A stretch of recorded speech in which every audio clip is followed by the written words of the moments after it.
Welcome to dot news. Andhra Pradesh speaker Tammineni Sitaram గారు మనతో ఉన్నారు. ఈయన గురించి చెప్పాలంటే ఎన్టీఆర్ దగ్గర నుంచి జగన్మోహన్ రెడ్డి వరకు అన్ని ప్రభుత్వాలు చూశారు. ఎన్టీఆర్, చంద్రబాబు నాయుడు, వైఎస్ రాజశేఖర రెడ్డి, అలానే జగన్మోహన్ రెడ్డి. ఇప్పుడు స్పీకర్గా ఉన్నారు.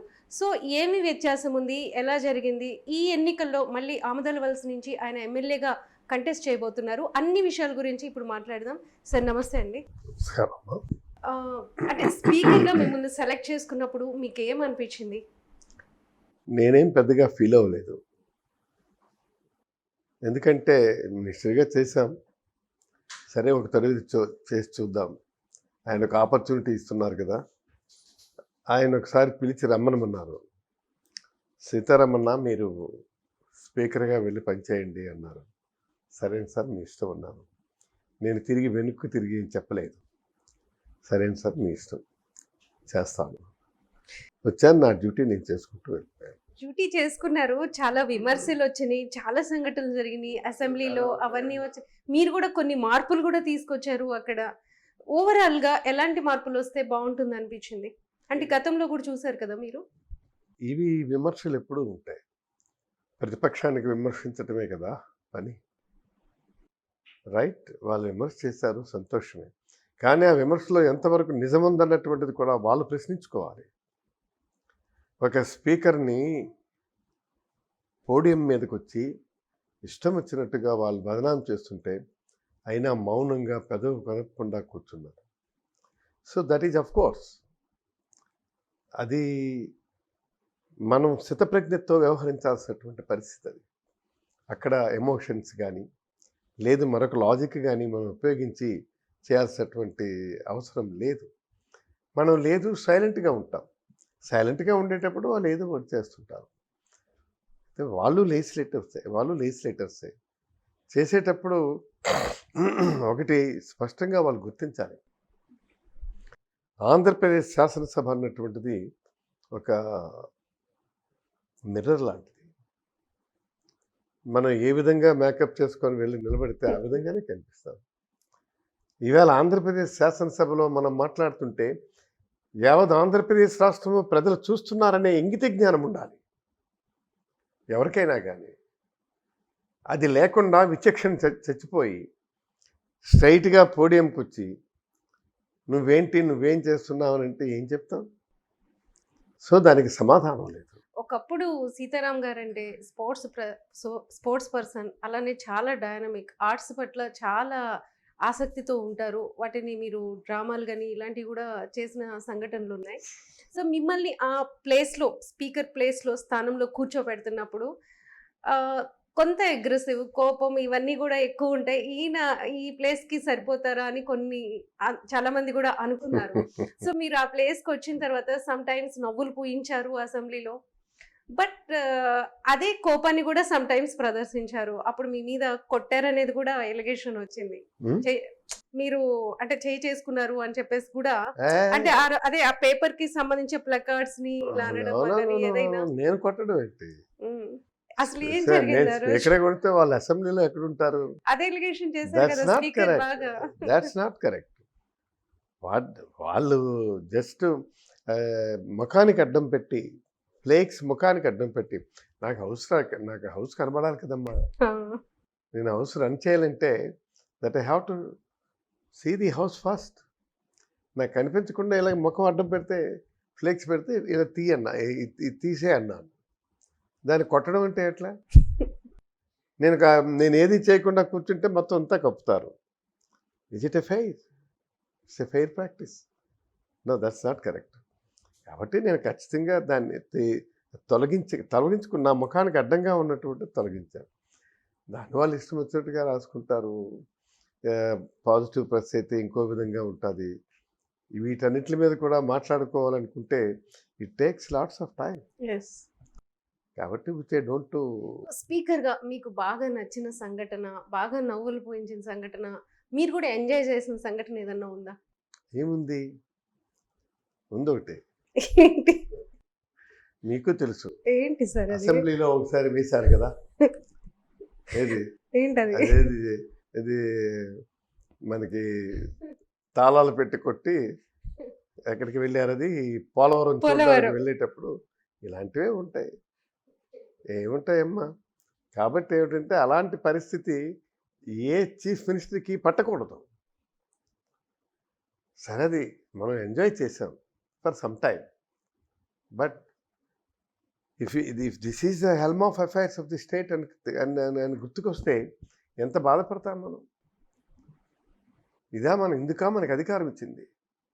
తప్పుడు పనులు చేసి దాన్ని కప్పిపుచ్చుకునే ప్రయత్నం చేయటానికి చేసినటువంటి ప్రయత్నమే అది. అవేం పనులమ్మా? అలాంటివి చెప్పి జనాలను రప్పించటము, తెప్పించటము, అక్కడ పంపించటము, ఇవన్నీ చేయండి అని చెప్పటం, డైరెక్షన్ ఇచ్చి ఒక artificial things are going on. ఎన్నో అంటే జరిగాయి. ఎన్టీఆర్ దగ్గర నుంచి చూసుకుంటే ఆయన బీసీలకి ఎక్కువ ప్రాధాన్యత ఇచ్చారు. ఇప్పుడు చంద్రబాబు నాయుడు చెప్తున్నారు 1,50,000 కోట్లు బీసీల కోసం వెచ్చిస్తానని చెప్తున్నారు. ఈ ఎన్నికల్లో ఆయన ప్రచార అస్త్రంగా దాన్నే ప్రయోగిస్తున్నారు. యాజ్ ఎ బీసీ లీడర్‌గా ఈ నియోజకవర్గంలో కానీ, లేకపోతే ఈ జిల్లాలో గానీ, రాష్ట్రంలో గానీ మీరు చాలా ఉధృతంగా పనిచేశారు. ఏమంటారు మీరు? నేను ఒకటి చెప్పనా? ఆయన ఖర్చు పెడతారని చెప్తే నమ్మేదెవరమ్మా? 3 తడవలు ముఖ్యమంత్రిగా చేశారు. ప్రతి తూరు చెప్పుకుంటూ వచ్చారు. నేను ఇంత చేస్తాను, అంత చేస్తానని చెప్పి. ఏం చేశాడు? ఎన్ని హామీలు ఇచ్చాడు? ఎంతమందిని నమ్మించాడు? నమ్మబలికి మోసం చేశాడు అతను. ఆయనకి అది వెన్నతో పెట్టిన విద్య. ఆయన ఎన్ని చెప్పాడు? నేను రేపు అధికారంలోకి వస్తే ప్రతి ఇంటికి ఉద్యోగం ఇస్తామన్నాడు. ఉద్యోగం ఇవ్వలేనప్పుడు నేను ఇంటింటికి జీవనభృతి ఇస్తామన్నాడు. ఇలాంటివి ఎన్ని చెప్పుకుంటూ వచ్చారు. ఆయన చెప్పిన మాటలను ఎవరైనా విశ్వసిస్తారా? ఆయన అనుకుంటున్నాడు నేను చెప్తే నమ్మేస్తారని. Those days have gone away. లేదమ్మా, those days have gone away. Even Jaganmohan Reddy 99.5% తన ఇచ్చినటువంటి మాటను నిలబెట్టుకున్నటువంటి మనిషి. అలాంటి మనిషి మీదే బురద జల్లే ప్రయత్నం చేస్తున్నారు. ఏం చేశావు నువ్వు? 1200 పేజీలు పుస్తకం వేసావు. హామీల పుస్తకం. ఈ నిరుద్యోగులందరూ కూడా అడిగి ఏదయ్యా అది అని అంటే ఆయన తిన్న దాన్ని తీసి పడేసినాడు అక్కడి నుంచి. దట్స్ నాట్ కరెక్ట్ కదా. ముందు వెయ్యటం ఎందుకు, తర్వాత తీసి పడేయటం దేనికి? ఒక పద్ధతి ఉండాలి కదా పాలనకు. ఇవాళ జగన్మోహన్ రెడ్డి గారు చేసినటువంటి ఈ సంక్షేమ బాట కానీ, అభివృద్ధి కార్యక్రమాలు కానీ మనం చెప్పుకుంటూ పోతే ఎన్ని ఉన్నాయి కోకొల్లలో. ఆయనతో కంపేర్ చేసుకుంటే ఈయన దేనికి? ఈయన చెప్తాడు ఇప్పుడు నేను ఇంత ఇవ్వండి నేను చేస్తానని చెప్పి. ఆయనే అన్నాడు మొన్న, ఏంటి నీ ఇష్టం వచ్చినట్టుగా పంచిపెట్టేస్తున్నావు, తాయిలాలు పంచినట్టుగా, ఇది కరెక్టేనా అని చెప్పేసి అని అక్కడికి తిరిగి మళ్ళీ ఒక నెల తిరగలేదు. నాకు ఇస్తే నేను మొత్తం స్వర్గం చేస్తానన్నాడు. ఇన్ని వేల కోట్లు ఖర్చు పెడతారన్నావు. ఇది కరెక్ట్ అని నమ్మంటా? ఈ రాష్ట్రం శ్రీలంక అయిపోతుంది ఈ అన్నారు. రాష్ట్రం శ్రీలంక అవుతుందన్నావు. ఈ రాష్ట్రం శ్రీలంక అయిందా? ఏం మాట్లాడుతున్నారు మీరు? మీరు ఆడే మాటకి అర్థం పర్థం ఉందా? శ్రీకాకుళంలో అసలు అభివృద్ధే జరగలేదు. ఈ శ్రీకాకుళంలో ఈసారి వైసీపీ అంతా కూడా తుడిచి పెట్టేస్తామని చెప్పేసి ఇక్కడ ఉన్న నాయకులు కానీ, అలానే చంద్రబాబు నాయుడు కానీ, పవన్ కళ్యాణ్ కానీ అందరూ కలిసి కట్టుగా చెప్తూ వస్తున్నారు. నిజంగానే శ్రీకాకుళంలో అభివృద్ధి ఆగిపోయిందా మీ ప్రభుత్వం రావడం? ఏంటమ్మా వాళ్ళు మాట్లాడతారు? వెళ్ళమనండి, మూలపేట చూడమనండి.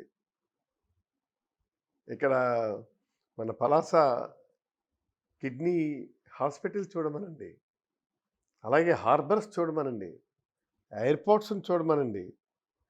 అలాగే మాకు ఇప్పుడు సీతంపేట అంటే అటు వెళ్ళిపోయింది, కానీ సీతంపేటలో ఉన్నప్పుడు మెడికల్ కాలేజెస్ ఇచ్చారు. ఇవన్నీ డెవలప్మెంట్ కాదా? ఇవన్నీ ఎవరు చేశారు? ఇవాళ వంశధారది మొత్తం ఆయన పెద్ద ఆయన రాకపోతే మనమే వెళ్దామని చెప్పి అక్కడికి వెళ్ళి మాట్లాడి ఆయన ఒక ఒప్పందం కుదుర్చుకొని ఆయన ఇంత పని చేస్తే దీన్ని ఏమంటారు? ఇది అభివృద్ధి కాక ఏమంటారు? శ్రీకాకుళం అభివృద్ధి చెందలేదంటారా? రమ్మని మనం చెప్తాం. ఏ వేదిక మీదకి వచ్చి మాట్లాడతారో మాట్లాడమనండి. మేము చాలా స్పష్టంగా చెప్తాం. We're ready to prepare. ఎక్కడైనా, ఎప్పుడైనా, ఎన్నడైనా మేము అభివృద్ధి విషయంలో మేము చెప్పడానికి మేము సిద్ధంగా ఉన్నాం. అందుకు మనం ఇవాళ కాదంటే అయిపోయిందా? టేక్ ఫర్ ఎగ్జాంపుల్ ఆమదాల వలస. ఆమదాల వలసలో ఎన్ని తెచ్చాం? ఒకటా, రెండా? 5 ఏళ్లలో యావత్ జీవితానికి సరిపడే డెవలప్మెంట్ చేశాం. దాన్ని గుర్తు చేసుకోమనండి. ఇలాంటి తప్పుడు ప్రచారాలతో కాలం గడుపుకుంటామంటే కుదరదు. శ్రీకాకుళంలో ఎందుకు అభివృద్ధి చెందలేదు? ఇవాళ ఆమదాల వలస నియోజకవర్గంలో ఉన్నటువంటి కళాశాలలు ఎన్ని తెచ్చాం? 2 డిగ్రీ కాలేజీలు. ఏమండి, ఇంతవరకు పొందూరులో డిగ్రీ కాలేజీ లేదన్న సంగతి తెలీదా వాళ్ళకు? ఇప్పుడు నేను వచ్చిన తర్వాత, నేను గెలిచిన తర్వాత దాన్ని డిగ్రీ కాలేజ్ తెచ్చాం. తొగరాంలో డిగ్రీ కాలేజ్ తెచ్చాం. అలాగే అక్కడ బాపురావు పూలే కాలేజ్ తెచ్చాం. అలాగే మరి ఇంకో కాలేజ్ ఇప్పుడు అక్కడ మన మహాత్మా ఏదేమో లేడీ పేరు వస్తుంది మంది, బాపురావు పూలేది ఇక్కడ. తర్వాత అలాగే కాలేజీలో కూడా మరొకటి తెచ్చాం. ఎన్ని తెచ్చాం? అలాగే సరుబుజ్జిలో మేము వెటనరీ కాలేజ్ తెచ్చాం. దానికి సైట్ అలాట్ చేశాం. ఆ స్థలాన్ని కోనవారి పూలసాగని చెప్పి ఒకరోజు తీసుకునే ప్రయత్నం చేశాడు. 100 ఎకరాలు. అప్పట్లో ప్రెసిడెంట్ మావాడు ఉంటే ముందు దాన్ని అపోజ్ చేసి ఆపండి అని చెప్పేసి అన్నాం. అందరూ వెళ్ళి దాన్ని అపోజ్ చేసి ఆఫ్ చేశారు.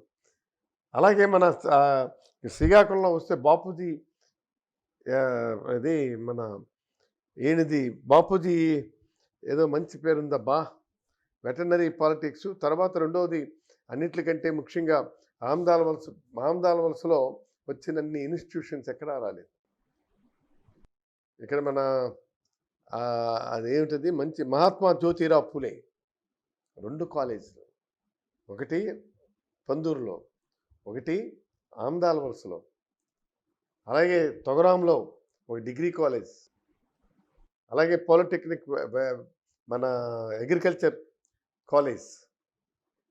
అలాగే ఎన్ని మనకి మన బూర్జులో మన వ్యవసాయ క్షేత్రాన్ని తెచ్చారు. ఈ 5 సంవత్సరాల కాలంలో మీరు ఇక్కడ ఇన్ని పనులు చేశామని చెప్తున్నారు. కానీ మీరు చాలా చిన్న వయసులోనే రాజకీయాల్లోకి వచ్చారు. ఎమ్మెల్యేగా చాలా చిన్నతనమే ఎన్నికయ్యారు. ఎన్టీఆర్ ఉన్నప్పుడే మీరు ఎన్నికయ్యారు. అలానే మంత్రిగా కూడా పనిచేశారు.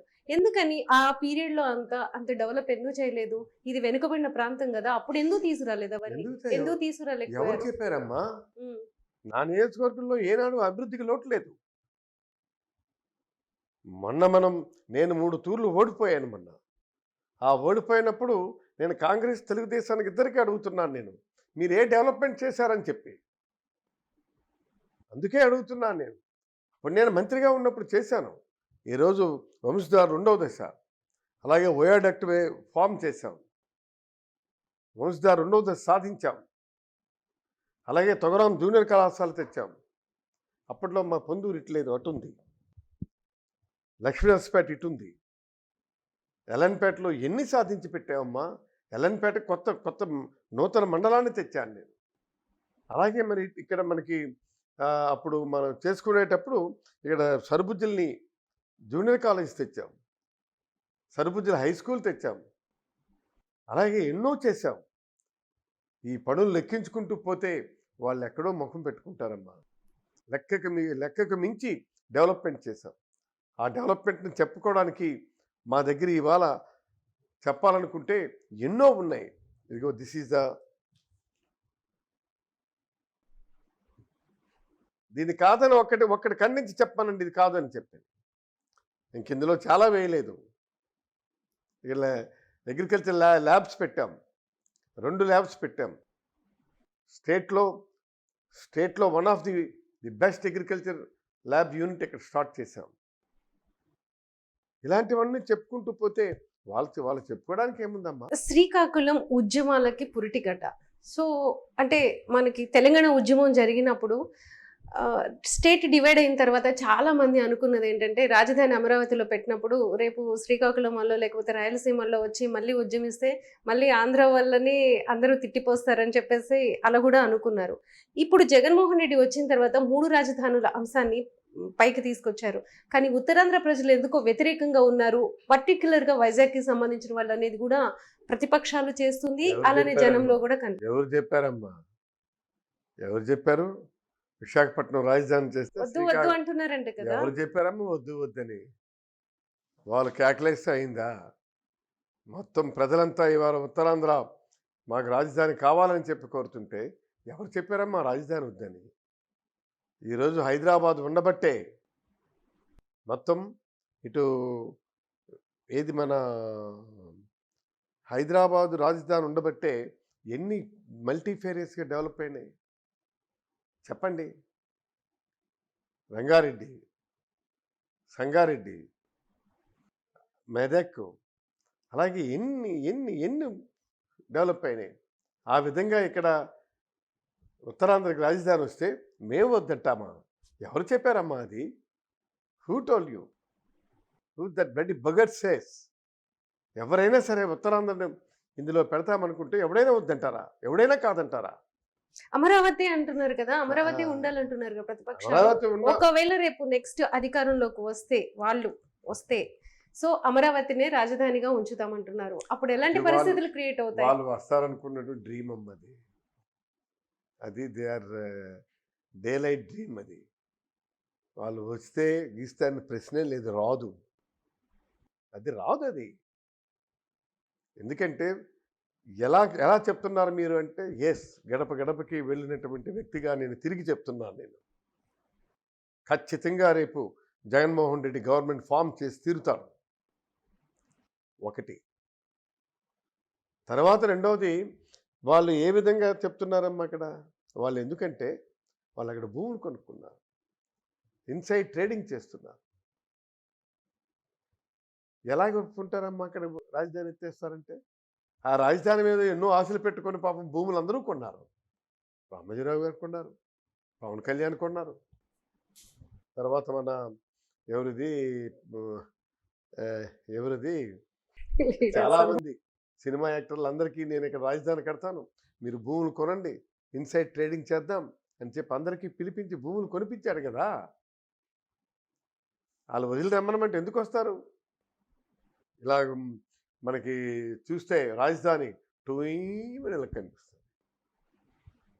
అందులో రాజహంసలు, నెమళ్ళు, పుల్లు, సింహాలు, ఏంటమ్మా ఇది? ఎవరికి చెప్తారు వీళ్ళు? ఎవరికి కాకమ్మ కథలు చెప్తారు వీళ్ళు? వీళ్ళు చెప్పిన కథలన్నీ మేము నమ్మాలా? ఎంత అన్యాయం అమ్మా అది.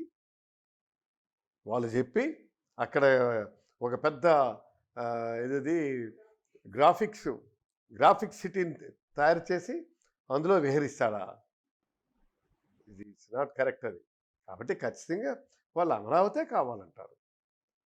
కానీ ఈనాడు మేము చాలా స్పష్టంగా చెప్తున్నాం, ఇవాళ విశాఖపట్నం మేము క్యాపిటల్ టౌన్గా పెడుతున్నాం. అలాగే కర్నూలు న్యాయ రాజధాని, విజయవాడ శాసన రాజధాని. ఈ మూడిట్లు పెట్టడంలో తప్పేముందమ్మా? There is no any other స్టేటా? ఏ స్టేట్ లేదా? ఎన్ని రాష్ట్రాలు ఉన్నాయి? ఈ విధంగా మనం పంచుకొని వెళ్ళినటువంటి రాష్ట్రాలు. అలాగే ఈరోజు ఇక్కడ కూడా పెట్టారు. What is wrong in it? అదేదో ఇదేదో చేయరాన్ని చేస్తున్నాడు, ఇది కడుపులోని పిండాన్ని పిసికేస్తున్నాడు అన్నట్టుగా అంత గాబరపడుతున్నారు ఏంటమ్మా వాళ్ళు? నాకు అర్థం కాదు. It's a fair way? That's not correct. మంచి జరుగుతుందంటే మంచిని ఆహ్వానించండి, చెడు జరుగుతుందంటే చెడుని వ్యతిరేకించండి. అంతేగాని ఇవన్నీ ఎవరు చెప్పారు ఇవి? ఉత్తరాంధ్రకి ఎలాంటి మేలు జరుగుతుంది ఇక్కడ రాజధాని వస్తే? అంటే మొన్న బిజినెస్ వైజ్ కానీ లేకపోతే ఇక్కడికి ప్రాజెక్ట్స్ రావడానికి కానీ జగన్మోహన్ రెడ్డి గారు మొన్న చెప్పారు. సో నెక్స్ట్ టైం అధికారంలోకి వస్తే నేను ఇక్కడే ప్రమాణ స్వీకారం చేస్తాను, ఇక్కడి నుంచే పరిపాలన కొనసాగుతుంది, ఇక్కడే ఉంటానని కూడా చెప్పారు ఆయన. ఎస్, సో ఎలా ఉండబోతుంది నెక్స్ట్ పిక్చర్? ఖచ్చితంగా దీని ఇన్ఫ్లుయెన్స్ శ్రీకాకుళం మీద పడుతుంది, విజయనగరం మీద పడుతుంది, అటు ఈస్ట్ వెస్ట్ గోదావరి మీద పడుతుంది. ఇది ఖచ్చితంగా ఇది ఈ రాజధాని అన్నటువంటిది హిస్టారిక్ ప్లేస్ అవుతుంది. ఏమమ్మా, ఏమీ లేనటువంటి దగ్గర పెట్టి దాన్ని డెవలప్ చేసి ఎన్ని సంవత్సరాలకి ఈ గ్రాఫిక్స్లో చూపిస్తావు నువ్వు? ఇవాళ అది చెప్పాలనుకుంటే ఎయిర్వేస్, రైల్వేస్, సీవే, రోడ్వేస్ అన్ని ఫెసిలిటీస్ ఉన్నటువంటిది ఇవాళ విశాఖపట్నం. విశాఖపట్నాన్ని కాదని పెట్టే ఆలోచన ఈ ఈ రాజధాని ఇంకోటి ఇక్కడ ఉండాలని చెప్పేసి ఎవరు అనుకోవట్లేదు. ఇక్కడ మనం పెట్టడం మూలంగా మనకి చాలా వరకు ఈ ఎక్స్పెండిచర్ తగ్గుతుంది. అంతే కదా. ఇవాళ మనం రేపు మనం ఆయన ఇక్కడ నిజంగా రేపు గవర్నమెంట్ వచ్చి పాలన కొనసాగిస్తే ఇంతకంటే అదృష్టం ఏముంది. ఇక్కడ విన్ విన్ సిచ్యువేషన్తో ఈ ప్రాంతం అంతా డెవలప్ అవుద్ది కదమ్మా. ఇవాళ మూలపేట పోర్ట్ ఉంది. ఇంతకుముందు వలసలు ఇటు నుంచి అటు వెళ్ళేవి, ఇప్పుడు వలసలు లేవు. వలసలు వెళ్ళినటువంటి వాళ్ళు అటు నుంచి ఇటు వస్తారు. సో వీటన్నిటిని కూడా మనం పెద్ద మనసుతో ఆహ్వానించి స్వాగతం పలకాలి. అలాంటిది పోయి ఇలాంటి వ్యవహారాలు చేసుకునే వాళ్ళు ఏమంటారమ్మా. ఇది కుంటి సాకులు చెప్పే పెద్దలు ఇంతమంది ఉన్నారు. దీన్ని గమనించాలని చెప్పి కోరుతున్నాను నేను. ఇది ఖచ్చితంగా ఒక వ్యక్తి కోసమో ఒక వ్యవస్థ కోసమో పెట్టినటువంటిది కాదు. ఇది కొంతమంది వ్యక్తుల కోసం ఈనాడు అమరావతి రాజధాని అన్నాం. కానీ ఆయన అంటున్నటువంటిది సువిశాల ఆంధ్రప్రదేశ్ ప్రయోజనాలు పరిరక్షించే పద్ధతిలో ఈనాడు ఆంధ్రప్రదేశ్ విశాఖపట్నం రాజధాని అంటున్నారు. న్యాయ రాజధాని కర్నూలు అంటున్నారు. శాసన రాజధాని విజయవాడ అంటున్నారు. ఈ మూడిట్లో ఉన్నటువంటి తప్పేమిటో చెప్పండి. ఇప్పటి వరకు అమరావతి కోసం ఉద్యమించిన టీడీపీ ఎన్నికలు వస్తున్న సమయంలో ఎందుకో ఆ స్లోగన్ ని పక్కన పెట్టినట్టు మనకు కనిపిస్తుంది. ఈ మధ్య ఎక్కడ కూడా వినిపించట్లేదు. అంటే దీని వెనుక కథ ఏమంటారు? అవును, ఏముంది. విశాఖపట్నం ఇప్పుడు వద్దని చెప్పనండి, పట్టి వాయించేస్తారు పట్టుకొని. ఓట్లు కావాలమ్మా. ఎక్కడికి ఏదో సామెతుంది మనకి, ఎప్పటికి అయ్యేది ఇదో ఆ మాట చెప్పుకొని వెళ్తుంటాడు అతను. అర్థం కాలేదా? అందుకే ఏంటంటే ఆయన కోసం మనం అంత పెద్ద పట్టించుకోవాల్సిన పని లేదమ్మా. అయినా చంద్రబాబు నాయుడు మాట్లాడు వింటాడమ్మా. Who will listen now? ఆయన ఈసారి ఓడిపోతే తనకి బ్రతుకు భవిష్యత్తు రెండూ ఉండదని సంగతి తెలుసు. నేను ఈరోజు చెప్తున్నాను, ఆయన తపన తాపత్రయం అంతా కూడా తన కొడుకుని సీఎం చేయాలని. అది అయ్యే పని, జరిగే పని. మీకే ఎక్కువ తెలియాలి, ఇంతకుముందు పనిచేశారు. నేను అదే చెప్తున్నాను, అందుకే చెప్తున్నాను. నేను ఆ అనుభవంతోనే చెప్తున్నాను. Is not perfect man. Is always trying lies, is always saying lies, lies lies lies. ఆయన జీవితం ఒక ప్యాంటు చొక్కా వేసి నిలబడితే అబద్ధాల పుట్టది. అర్థమైందా? కాబట్టి ఆయన్ని మనం పరిగణలోకి తీసుకోవడానికి వీల్లేదు. ఇవాళ ప్రతి ఒక్కటి కూడా జగన్మోహన్ రెడ్డి గారు తీసుకున్నటువంటి నిర్ణయమే ఈ రాష్ట్ర సౌభాగ్యానికి మూల హేతువులని మీకు మనవి చేస్తున్నాను. రాష్ట్రంలో ప్రజాస్వామ్యాన్ని కాపాడడానికి మేమంతా కూడా జెండాలు జత కట్టామని చెప్తున్నారు వాళ్ళు. పవన్ కళ్యాణ్ అయితే ఈ పార్టీని ప్రజాస్వామ్యం అంతా కూడా చిన్న భిన్నమైపోయింది, దాన్ని పరిరక్షించడానికి మేమందరం కలిసి వస్తున్నాం అని అంటున్నారు. 21 సీట్లతో వస్తున్నారా? ఏమ్మా 21 సీట్లేండి, వాళ్ళందరూ జత కట్టారు. అక్కడ 175 ఉన్నాయి. 25 పార్లమెంట్ పోటీ చేస్తున్నారు అందరు కలిసి. చేస్తున్నారు కదా. రేపు చూస్తారు కదా మీరు ఫలితాలు. ఖచ్చితంగా నేను చెప్తున్నాను. ఎవరికైనా సరే ఓటు ఒకటే ఉంటారు కదమ్మా. ఒక ఓటు ఎమ్మెల్యేకి వేస్తారు, ఒక ఓటు ఎంపీకి వేస్తారు, అంతే కదా. ఒక ఓటే వేస్తారు. వీళ్ళ ముగ్గురు కాదు, TDP,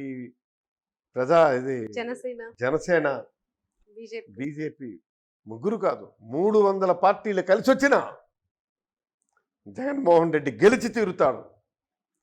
this is strong determination of Tammineni Sitaram. This is my experience of Tammineni Sitaram. I have seen lot of chief ministers. ఈ దేశంలో ముగ్గురు ముఖ్యమంత్రులు. 1 NTR, 2 YSR, 3 Jaganmohan Reddy. There is no other chief ministers in Andhra Pradesh. మీరు చంద్రబాబు నాయుడు వదిలేశారు సీఎం గా. వదిలేశాను. మీరు కూడా కేబినెట్ లో నేను పనిచేసిన మాట నిజమే. నేను పనిచేసిన మాట నిజమే. ప్రతి నిమిషం అయిష్టంతో, ప్రతి నిమిషం ఏంటి పనులని చెప్పి ప్రశ్నించే పరిస్థితిలో ఉండి, విధిలేని పరిస్థితుల్లో కొన్ని పరిస్థితుల్లో చేశామమ్మా. చేశాం. ఆయన చేసి ఎన్టీఆర్ ఇప్పుడు మీరు విధిలేని పరిస్థితులు అంటున్నారు కదా, ఎన్టీఆర్ కి మీరు చాలా పెద్ద అభిమాని, మీరే కాదు చాలా మంది లీడర్లు కూడా. సో ఆ రోజు వైస్రాయ్లో జరిగిన సంఘటనలో మీరందరూ కూడా భాగస్వాములు అయ్యారు, అంటే పశ్చాత్తాపడ్డారు. నేనైతే మాత్రం ఆ దరిదాపులకు పోలేదు. నేనైతే దరిదాపులకు పోలేదు. అందరూ పరిగెట్టి గేట్ల దగ్గరికి వెళ్ళి చూశారు. నేను అక్కడే కూర్చున్నాను. ఎవరినైనా అడగండి. ఒకటి, తర్వాత జరిగిన దానికి పశ్చాత్తాపంతో బాధపడ్డాను. దాని నిర్ణయం మూలంగానే నేను ఒక దశలో నేను పిఆర్పికి వెళ్ళాను. 2009లో పిఆర్పిలో ఆయన ఎవరు, మన చిరంజీవి గారు పార్టీ ఓడిపోయిన తర్వాత నాకు ఒకసారి ఫోన్ చేశారు, రమ్మని. సార్, తమ్మినేని గారు నా పార్టీని చేసేస్తున్నారు, మరి మీ అభిప్రాయం ఏంటో. ఎందుకండి మెలిసి చేయాలి? నేను చాలా తప్పు చేశాను. ఆ రోజు నుంచి ఆయన ఉండి ఉంటే ఖచ్చితంగా ఆయన he will be the chief minister of Andhra Pradesh. నేను చెప్పాను, మీరు వెళ్ళండి సార్, నేను రాలేను. నన్ను పిలిచి మీరు ఇంత గౌరవప్రదమైన స్థానం ఇచ్చి ఇలాంటి ముఖ్యమైనటువంటి నిర్ణయాలు తీసుకునేటప్పుడు కూడా నాకు చెప్పారు, మీకు నా ధన్యవాదాలు అని చెప్పి గౌరవప్రదంగా మీరు నేను చెప్తున్నటువంటిది ఎట్టి పరిస్థితుల్లో కూడా పార్టీని విలీనం చేయకండి. మీరు వెళ్ళాలనుకుంటే out side of the party మీరు సపోర్ట్ చేయండి, మీరు మంత్రులు తీసుకోండి. లేదు సార్, మనం విలీనం చేసేద్దామని. సరే, మీ ఇష్టం. ఇప్పుడు మీరు ఈ సంఘటన చెప్తుంటే అంటే లింక్ చేస్తే ఏది ప్రజారాజ్యంకి కానీ జనసేనకు కానీ సేమ్ సిమిలారిటీస్ కనిపిస్తున్నాయి. అప్పుడు ఆయన అలా కాంగ్రెస్ పార్టీలో కలిపేశారు, మంత్రివర్గంలో ఇది బీజేపీలో ఈయన బీజేపీ సపోర్టర్ గా ఉన్నారు, టీడీపీ ఎజెండాతో ఇప్పుడు టీడీపీ ఎజెండా ఏమి వాళ్ళంతా కలిసి పోటీ చేస్తున్నారు. కాదమ్మా, రేపు ఈ పార్టీ పరిస్థితి, జనసేన పరిస్థితి ఏమై ఉంటుంది? రేపు జనసేన పరిస్థితి కూడా రేపు బీజేపీలో కలిసిపోవడమే. బీజేపీలో కలిసిపోతుందా, టీడీపీలో కలిసిపోతుందా? టీడీపీలోనికి రాడు.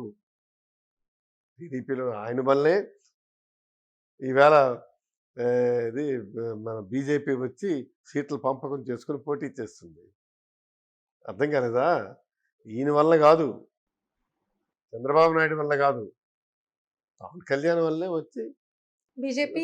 ఓకే, పవన్ కళ్యాణ్ వల్ల బీజేపీ టీడీపీతో కలిసింది, వచ్చింది. ఇప్పుడు ముగ్గురు కలిపి పోటీ చేస్తున్నారు. చూద్దాం what else may be happens. అది. సో నెక్స్ట్ మీ నియోజకవర్గానికి, పర్టికులర్ గా మనం శ్రీకాకుళం జిల్లాకి తీసుకుంటే ఇక్కడ ఉన్న అంతర్గత పోరు రేపు ఎంపీ మీద ఎలాంటి ప్రభావం చూపుతుంది? మీకు ధర్మానికి కూడా పడట్లేదు అంటున్నారు. ఇక్కడ అందరూ నాకు ధర్మాన్ని పడట్లేదు. ఎందుకు అంత కొడే కూస్తుంటే మీ జిల్లాలో? ఎవరు కూస్తుంది? చెప్పుకుంటున్నారు కదా చాలా మంది. చెప్పుకుంటున్నారు. ఎవరు చెప్పారు? ఉన్నాయి చాలా. ఆయనకి పడట్లేదని ఎవరు చెప్తున్నారు? Who will say? No, let me know. బయట జనాల మధ్య జరుగుతుంది, మీడియా మధ్య జరుగుతుంది, లేకపోతే వేరే పార్టీల నుంచి కూడా అవి అనుకుంటున్నారు. నాకు ధర్మాన ప్రసాద్కి ఎలాంటి డిస్ప్యూట్స్ లేవమ్మా. ఏముంది? మేము పదవుల కోసం కొట్టుకోవటం లేదు, పదవుల కోసం పందారం వేయట్లేదు. పందారం ఎందుకు వేయాలమ్మా? ఆయన ఒక సామాజిక వర్గానికి చెందినటువంటి మనిషి, నేను ఒక సామాజిక వర్గానికి చెందినటువంటి మనిషి. ఆ సామాజిక వర్గానికి ఆయనకి మా సామాజిక వర్గం మాకు అవసరం కాబట్టి మేము ధర్మాన్ని ప్రోత్సహిస్తున్నాం. ఇక్కడ కలింగ సామాజిక వర్గం అవసరం కాబట్టి నన్ను ప్రోత్సహిస్తున్నాను. దేనికోసం మాకు కొట్టుకోవాలి? ఆయన గెలిస్తే ఆయనకి ఇస్తారు, నేను గెలిస్తే ఆయనకి ఇస్తారు, ఇద్దరు గెలిచి ఇద్దరికి ఇస్తాడు. సమస్య ఏముంది ఇందులో? ఎవరు చెప్పారు మేము కొట్టుకుంటున్నామని? Who told you? జనరల్ గా జరుగుతున్న టాక్ ఎవరు చెప్పారంటే పలానా పేరు చెప్పాలి. మాకు అసలు ఆ కాంపిటీషన్ లేదు. ఓ, నా కాన్స్టిట్యున్సీలో ఆయన చేయి పెట్టడు, ఆయన కాన్స్టిట్యున్సీలో నేను చేయి పెట్టను. దేనికి తన్నుకోవాలి? ఆధిపత్యం. ఆధిపత్యం దేనికి? ఉమ్. ఇద్దరికి గౌరవప్రదమైనటువంటి పదవులు ఇస్తున్నాడు. ఆ? అలాంటప్పుడు ఎందుకు తన్నుకోవాలంటున్నాను నేను. What is the fun to fight? ఇక్కడ చూసుకుంటే కూన రవికుమార్ మీ ప్రత్యర్థి ఎవరైతే ఉన్నారో టీడీపీ నుంచి పోటీ చేస్తున్న కూన రవికుమార్ మీ మీద చాలా అలిగేషన్స్ చేస్తున్నారు. మీ కుటుంబం గురించి, మీ భార్య, మీ కుమారుడు ఇన్వాల్వ్మెంట్తో రేపు అంటే వీళ్ళు అక్రమాలకు పాల్పడుతున్నారు లేకపోతే ఇలాంటివన్నీ కూడా ఆయన ఎలిగేషన్స్ చేశారు. ఏ అక్రమాలకమ్మా? తర్వాత ఎక్కువ జోక్యం చేసుకోవడంతో ఈ నియోజకవర్గంలో మీకు మైనస్ అయిందని కూడా అంటున్నారు. అవునా? ఇది ఎంతవరకు నిజం? అవునా? వారు చెప్పినంత వరకు నాకు తెలీదే. ఈ విషయం మీరు చెప్తే విన్నాను నేను. ఇప్పుడు రేపు ఎలక్షన్స్లో నా భార్య ఓటాడడానికి వెళ్ళొద్ది. Is it right? Yes. నా కొడుకు ఓటాడడానికి వెళ్తాడు. Is it right? Yes. Right. రేపు మళ్ళీ జనాలు నేను ఎప్పుడో వచ్చినప్పుడు నేను లేననుకోండి, వాళ్ళు వచ్చి అయ్యే అయ్యలేడు, అమ్మ మీరైనా సరే ఫోన్ చేయండి, అమ్మా బాబు మీరైనా ఫోన్ చేయండి అంటే వాళ్ళు చేస్తారా చేయరా? Definitely. చేయడం కరెక్టా, చేయకపోవడం కరెక్టా? కరెక్ట్. చేయడం కరెక్ట్. అది చేస్తే తప్ప? అది చేస్తే తప్ప?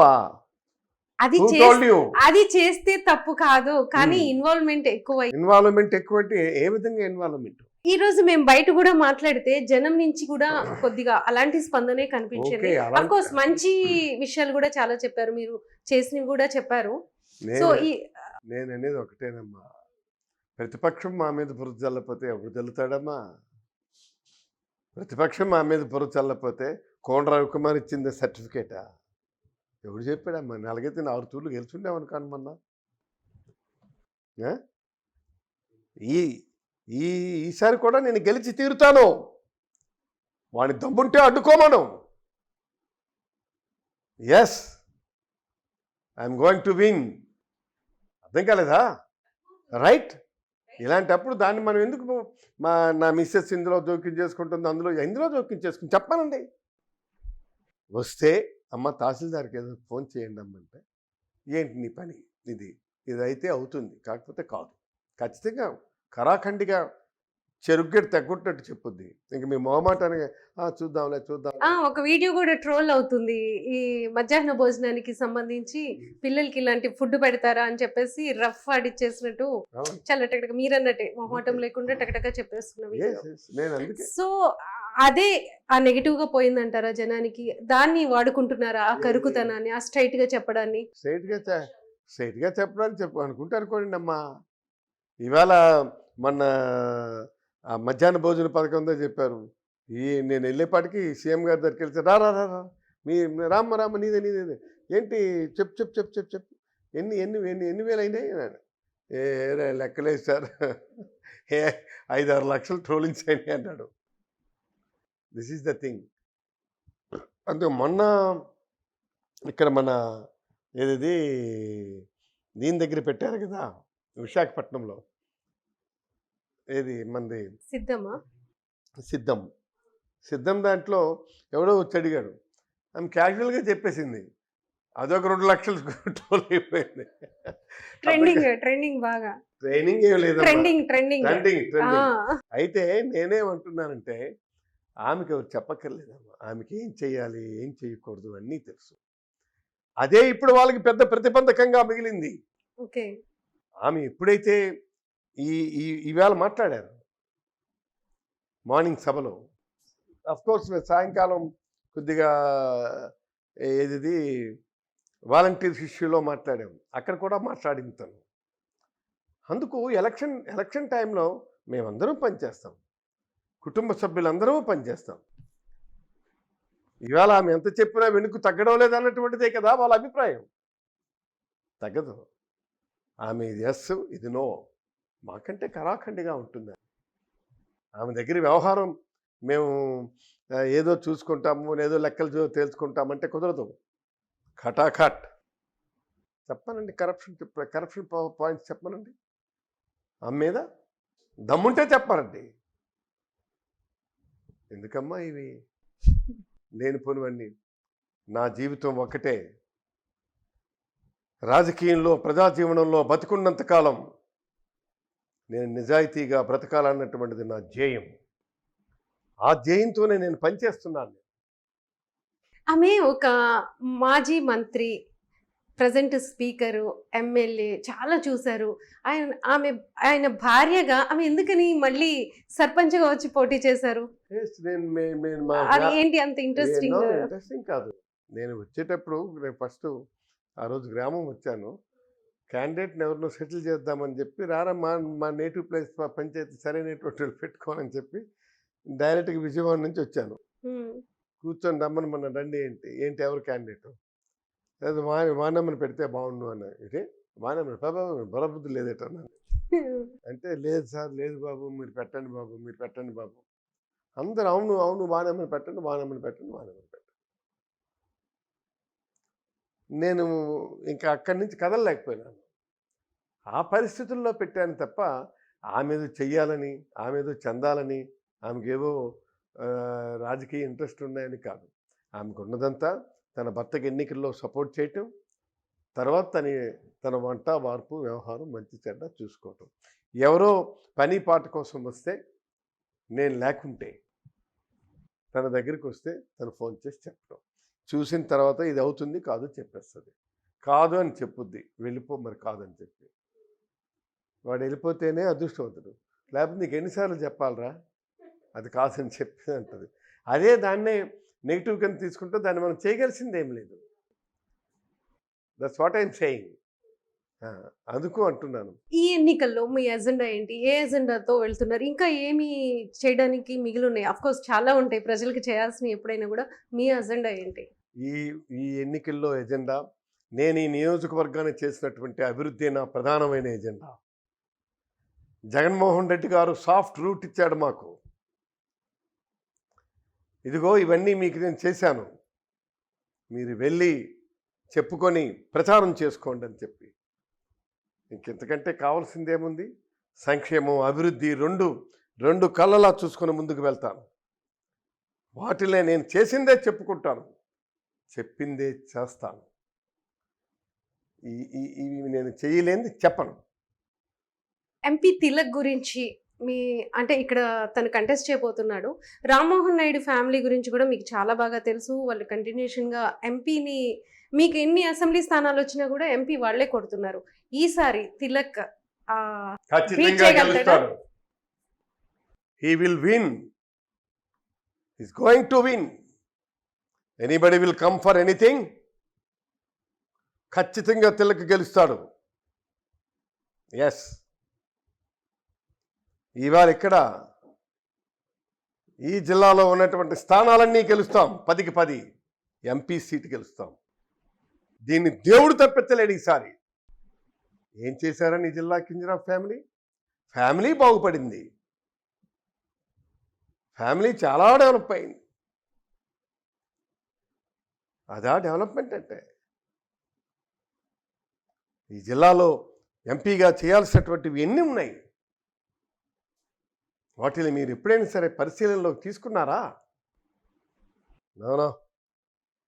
This time is going to defeat. ఖచ్చితంగా డిఫీట్ అవుతాడు. థ్యాంక్ యూ సో మచ్ అండి. లేట్ టైంలో కూడా మిమ్మల్ని చాలా విసిగించి మరీ ఇంటర్వ్యూ తీసుకున్నాను అనిపిస్తుంది. సో దీని నుంచి మీరు కూడా ప్రచారానికి వెళ్ళారు, ఇప్పుడే వచ్చి ఈ టైంలో ఇచ్చారు. ఎనీహౌ చాలా thank you so much. Srikakulam జిల్లాలో మనం ఒకటి కనిపిస్తే ప్రతి ఎమ్మెల్యే వెనుక కూడా వాళ్ళ భార్యలు చాలా గట్టిగా పనిచేస్తున్నారు మనం చెప్పుకోవాలి. అదే విషయాన్ని వాణి గారు ఎలా చేస్తారు, ఎలా మాట్లాడతారు అని చాలా సీతారాం గారు ధృవీకరించారు. ఒక వాణి గారే కాదు, ధర్మాన గారు కానీ, లేకపోతే నేను చాలా ఇంటర్వ్యూలు చేసిన వాటన్నిటిలో కూడా విమెన్నే చాలా ప్రధానంగా పనిచేస్తున్నారని మనం చెప్పుకోవచ్చు.